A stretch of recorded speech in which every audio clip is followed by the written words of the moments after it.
Divert করতে যাচ্ছে একটা গ্রুপ। এটা না ওইটা, ওইটা না ওইটা, আগে সাম্য হত্যার বিচার হবে, সাম্য হত্যার খুনিদের আগে বিচার হবে, আগে অ্যারেস্ট করা হবে, তারপরে আমরা অন্য আলাপ করব। এখানে প্রশাসনের দুই একজনের মধ্যে আমি দেখতেছি অন্যদিকে ডাইভার্ট করতে যাচ্ছে এই সাম্য হত্যা। এই মোটিভকে চেঞ্জ করা যাবে না। সবার কাছে আমার আহ্বান, আগে সাম্য হত্যার বিচার হবে।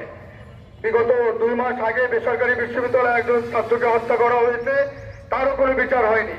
আমি বিশ্ববিদ্যালয় প্রশাসনকে অনুরোধ করব, আপনি ভাইস চ্যান্সেলর এই সাম্য হত্যার বিচার থেকে শুরু করেন। ঢাকা বিশ্ববিদ্যালয়ে অনেক হত্যা হয়েছে, তার বিচার হয়নি। আপনি এর একটা প্রেসিডেন্ট শুরু করে দিয়ে যান যে আমরা প্রকৃত হত্যাকারীকে ধরে আমরা বিচারের আওতায় নিয়ে আসব। আর এই সকল আমরা এই 9 মাস সংস্কারের বলি আওড়াচ্ছে সরকার, কিন্তু কোনো অগ্রগতি দেখতেছি না। শুধু গুম, খুন, শেয়ার বাজারের ধস এবং আমরা নিরাপত্তাহীনতায় ভুগতেছি। কোন রকমের সিকিউরিটি সরকার দিতে পারতেছে না। তাদের মধ্যেও আমরা ইল মোটিভ দেখতেছি।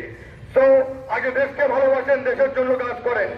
কেউ কোনোদিন ইল মোটিভ নিয়ে এই কোন সরকার টিকতে পারে নাই, আপনারাও পারবেন না। দেশের জন্য আসেন, দেশের জন্য কাজ করেন, আমরা সবাই আপনার পাশে থাকবো। আর যদি দেশের জন্য কাজ না করেন, আমরা রাজপথে নামতে বাধ্য হব। দেশকে একটা অরাজকতা অবস্থায় নিয়ে আসছেন আপনারা। সাম্যকে অত্যন্ত টার্গেটেড কিলিং করা হয়েছে, এই কারণে সাম্যর ফিউমারাল আর্টারিতে আঘাত করা হয়েছে। এই ফিউমারাল আর্টারিকে আমরা সাধারণ লোকরা কখনো আঘাত করতে পারবো না। একটা মাত্র আর্টারি, যে মেইন আর্টারি থেকে রক্ত বের হয়েও মারা গেছে। এই ফিউমারাল আর্টারিতে অত্যন্ত প্রফেশনাল কিলার দিয়ে টার্গেট করে ওকে কিল করা হয়েছে। তো হত্যাকারীদের বিচার করতে হবে, ফাইট করতে হবে। আজকে শুনেছি বিশ্ববিদ্যালয়ের প্রশাসন স্বরাষ্ট্র মন্ত্রণালয়ে যাবে, 3টার সময় ওনাদের একটা মিটিং আছে।